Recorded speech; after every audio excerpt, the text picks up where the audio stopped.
friends, welcome to my channel Mom's Life Made Easy. As you already know that this channel is made only for the moms to make their life more easy. If you are new to this channel, please subscribe, like and share. If you like this video also, please share it with the new moms and subscribe to my channel if not. सो दोस्तों आज चलते हैं. आज हमारा topic है how to swaddle a baby. इस topic में हम लोग कवर अप करेंगे कि स्वेडलिंग क्या है, ये क्यों ज़रूरी है, कैसे स्वेडल करें, क्या क्या टेक्निक्स है स्वेडल करने की और क्या डूज एंड डोंट्स है स्वेडल करने के. So let's start. Swaddling a baby. Swaddle करना एक छोटा सा ट्रेडिशनल टेक्निक है जो 400 BC काफ़ी सालों से चला आ रहा है. ये एक छोटा सा ट्रेडिशनल प्रैक्टिस है जिसमें हम बेबी को एक लाइट ब्रीदेबल क्लॉथ में रैप करते हैं जो कि उसे हेल्प करता है काम कोजी फील करने के लिए. और ये जो रैपिंग है इससे उसे फील होता है कि वो अभी भी मदर के वूम में है. It creates a womb-like feeling for a baby. So that is the reason newborn baby जो कि 1 दिन से लेकर 3 महीने तक के बेबी को हम लोग स्वेडलिंग रेकमेंड करते हैं. उसे स्वेडल करके ही होल्ड, फीड या फिर स्लीपिंग पोजीशन में लाना चाहिए. अब आगे देखते हैं कि इसका बेनिफिट क्या है, क्या क्या बेनिफिट्स होते हैं अगर हम बच्चे को स्वेडल करते हैं अपार्ट फ्रॉम हैविंग काम, सूदिंग और वूम लाइक एनवायरनमेंट क्रिएट करने के. तो पहला बेनिफिट है कि जैसे ही हम इसको बेबी को स्वेडल करते हैं एक ब्रीदेबल क्लॉथ के अंदर वेरियस टेक्निक से, तो ये बेबी को एक सूदिंग और काम एनवायरनमेंट देता है. उससे अभी भी लगता है कि वो मदर के वूम में है और इसके कारण उसे थोड़े कम स्पेस में, जैसे लास्ट ट्राइमेस्टर में जो बेबी है मदर के वूम में हार्डली मूव कर पाता है, वो काफ़ी कोजी और एक सीमित स्पेस में रहता है. तो उस सीमित स्पेस में ही इज़ वेरी हैप्पी और वो एक लंबे स्लीप में रहता है. तो उस स्लीपिंग ड्यूरेशन के अंदर ही feels very comfortable, secure. So अगर हम उसे स्वेडल करते हैं तो उसे सेम वूम लाइक फीलिंग आती है and he actually स्लीप्स longer than the usual जो ड्यूरेशन में वो सो रहा है उससे ज़्यादा स्लीप लेता है अगर हम उसको स्वेडल करके सुलाने लेके जाते हैं. मोस्ट इम्पॉर्टेंट इज अगर बच्चा सोएगा तो पेरेंट्स भी साथ साथ में लॉन्गर ड्यूरेशन तक सो पाते हैं और बेबी को एंजाइटी जैसी प्रॉब्लम और टेम्परेचर के साथ या एनवायरनमेंट के नॉइस वगैरह के साथ उतना बेबी रिस्पॉन्ड नहीं करता है. He goes in a deep sleep if we do the swaddling. Second benefit जो है वो है sudden temperature change. Like आप एक रूम में हैं जहाँ पे आपने let's say AC ऑन करके रखा है, फिर आप AC से दूसरे रूम में आ रहे हैं जहाँ पे सिर्फ एक फ़ैन है. तो there is a sudden variation of a temperature like 25-26 में आपने AC चलाया है और आप बाहर आ रहे हो तो may be it is like 30 degree. तो ये सडन टेम्परेचर चेंज जो होता है वो बच्चे की बॉडी उतना एडजस्ट नहीं कर पाती है. So if we are swaddling the sudden temperature change won't effect them. उन्हें जल्दी से सर्दी लगना, जल्दी से स्ट्रोक लगना, ये सब प्रॉब्लम्स नहीं होती अगर हम स्वेडल करके रखते हैं. तो धीरे धीरे टेम्परेचर वेरिएट होता है उनके शरीर में. सो इट इज़ गुड कि अगर हम बच्चे को मूव कर रहे हैं तो हम स्वेडल करके ही मूव करें एक रूम से अनदर रूम में.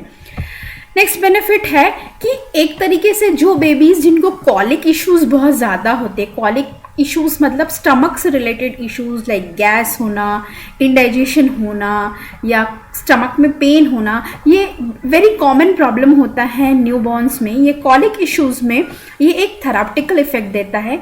ये एक सर्टेन प्रेशर्स पे पूरे टमी के अराउंड हम इसे रैप करते हैं जिसके कारण जो टमी में जो फ्लफीनेस आने का ऑप्शन रहता है ड्यू टू कॉलिक प्रॉब्लम वो नहीं आता है. It helps in a therapeutic way to release the gases from the baby, so it is helpful in the colic issues. Next है फोर्थ पॉइंट जो कि एज अ बेनिफिट है स्वेडलिंग का. तो न्यूबॉर्न बेबी जो रहते हैं उनका वेट, आइडल वेट 2.5 से लेके 3.5 तक रहता है.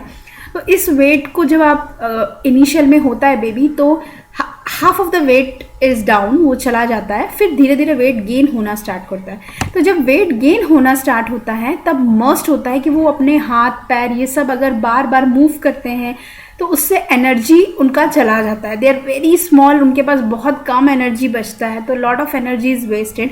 अगर हम स्वेडल करके रखेंगे तो उनका बॉडी जो है वो कम मूव करेगा, और कम मूव करेगा तो उनकी एनर्जी कम रेडिएट होगी और वेट गेन होगा उससे। नेक्स्ट बेनिफिट है कि एक बहुत कॉमन बीमारियां होती है, हर न्यू बॉर्न में मिलती है, वो है हिप डिस्प्लासिया। ये एक ऐसा डिसीज़ है जिसमें बेबी के जो हिप का जो बॉल एंड सॉकेट जॉइंट रहता है, उन जॉइंट्स में थोड़ा स्पेस क्रिएट हो जाता है, like ball and socket is not fixing properly, there is a small space, जिसके कारण बच्चे को आगे जाके चलने में तकलीफ होती है, या वो सीधे खड़े नहीं हो पाता है, इरेक्टेड पोजीशन में खड़े होता है। तो वो सब तकलीफ़ें नहीं होती अगर इनिशियल में जब आपका बॉडी ग्रो कर रहा है आप उसे प्रॉपरली स्वेडल करके रखें, उसके मूवमेंट्स रिस्ट्रिक्ट करके रखें, तो they will not going to have the problems like hip dyslexia. अब अपन क्विकली आ जाते हैं देखने के लिए कि what are the techniques of swaddling. मैं यहाँ पे with the help of doll आपको 4 टेक्निक्स बताऊंगी जिसके थ्रू आप बेबी को स्वेडल कर सकते हैं। ये सारे टेक्निक्स जो हैं वो मैंने अपने बेबी के ऊपर ट्राई किए हैं और इसकी वंडरफुल इफेक्ट्स हैं बच्चों के लिए। एंड आप इसको जब चाहे तब आपके बेबी को 0 से लेके 3 months I would recommend, but आपका बच्चे के नेक जब तक स्ट्रेट नहीं हो जाती तब तक आप ये टेक्निक बच्चे के साथ यूज़ कर सकते हैं। पर ध्यान में रखें जब भी आप बच्चे के साथ यूज़ करें तो एक मूसलिन क्लॉथ से ही ये टेक्निक को ट्राई करें। सो फर्स्ट टेक्निक,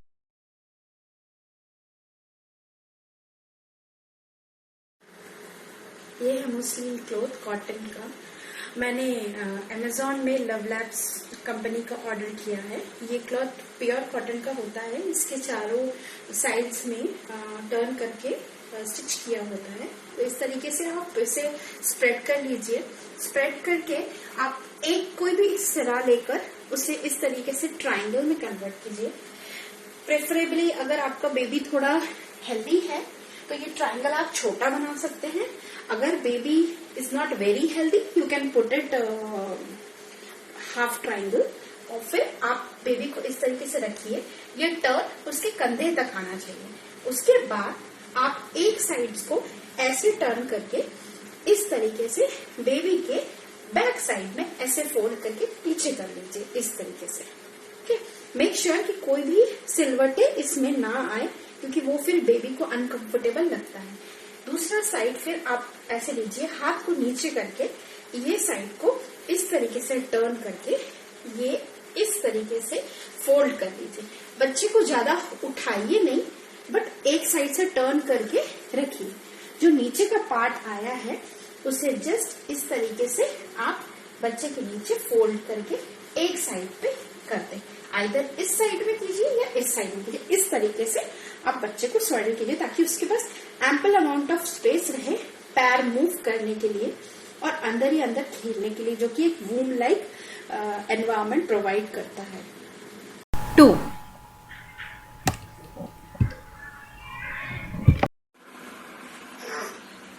टेक्निक 2, ये ट्रायंगल को आप इस तरीके से हाफ लाइए। थोड़ा सा स्पेस यहाँ पे ऑलरेडी रखिएगा, पूरा मत टर्न कीजिए। फिर बेबी को इस तरीके से प्लेस कीजिए बीच में। उसके बाद इस साइड को इस तरीके से टर्न कीजिए। टर्न करके अगेन फर्स्ट टेक्निक की तरह इसे फोल्ड कर दीजिए। उसके बाद ये जो एरिया है, ये जो ट्रायंगल है, उसको एक तरीके से इस तरफ से लेके आइए और बच्चे के गर्दन के पीछे से इधर फोल्ड कीजिए। उसके बाद ये एरिया को हाथ के नीचे डालकर इस एरिया को आपको बच्चे को इस तरीके से रैप करना है। ध्यान रखिए हर रैपिंग को नीचे एंड करना है ताकि बच्चे को इस साइड में कोई भी ऑब्स्टेकल या कुछ प्रॉब्लम ना लगे। 3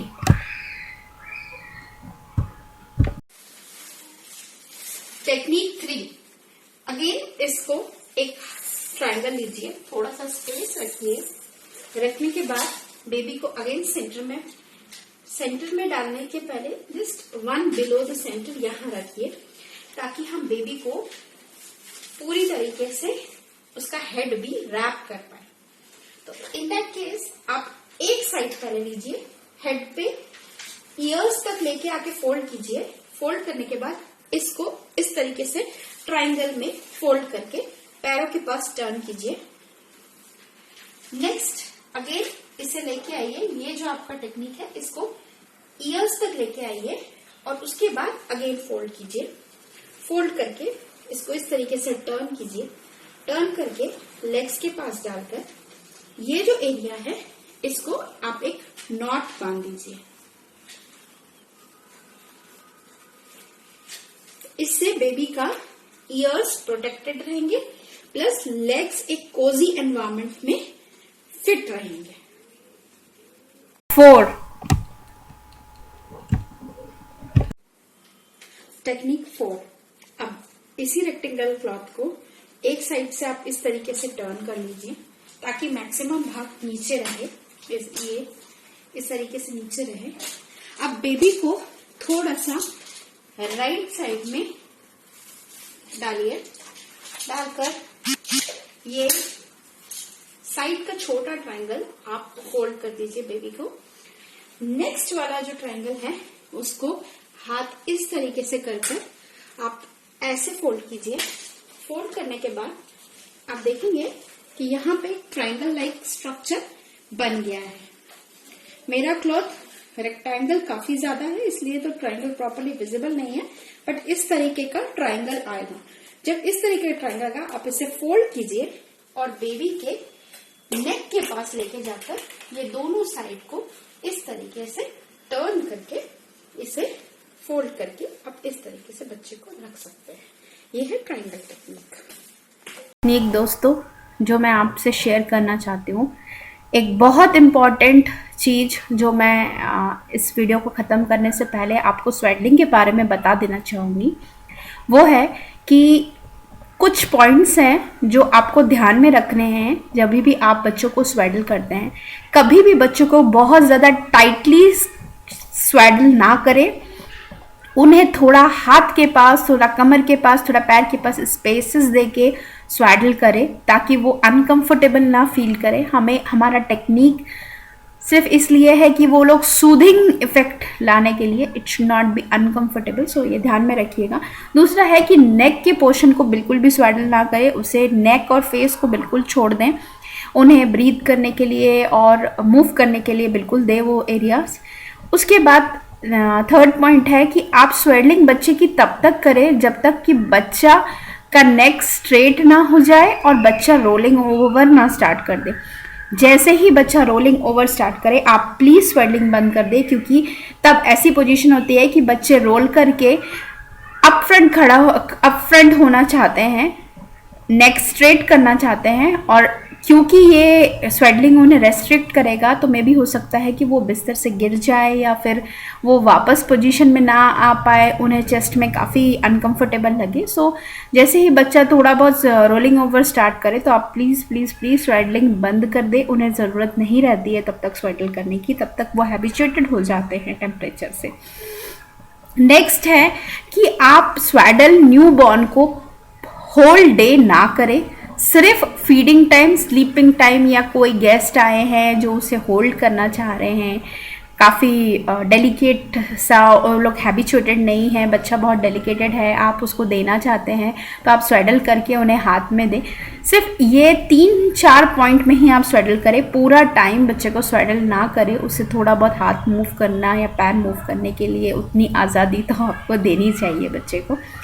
दूसरा जो बहुत ही इम्पॉर्टेंट पॉइंट है कि आप ब्लैंकेट और कोई वार्म क्लोथ, शॉल या स्टोल, ये सब बच्चे के साथ ना यूज़ करें, बिकॉज ये ओवर हीट होने के कारण बच्चे में बहुत सारे इश्यूज क्रिएट कर सकते हैं। बच्चा ओवर हीट के कारण बीमार पड़ सकता है या सडन स्ट्रोक आ सकता है। इसीलिए आप सिर्फ और सिर्फ कॉटन के मुस्लिन क्लोथ्स ही यूज़ करें।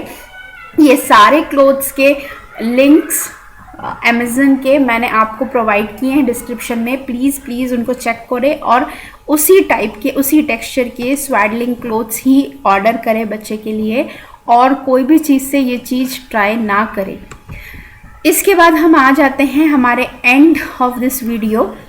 आई होप आपको ये वीडियो अच्छा लगा होगा। ये एक स्मॉल मेरा अप्रोच था to help the new moms. इससे पहले मैंने मॉम टू बी के लिए वीडियो बनाया था, बट अब मैंने बनाया है न्यू मॉम्स के लिए, ताकि न्यू मॉम्स इसे लेकर इसे इम्प्लीमेंट कर पाए और अपनी लाइफ थोड़ी बहुत ईजी कर पाए। So thanks for watching. Please do not forget to like, share and subscribe my video. Thank you guys.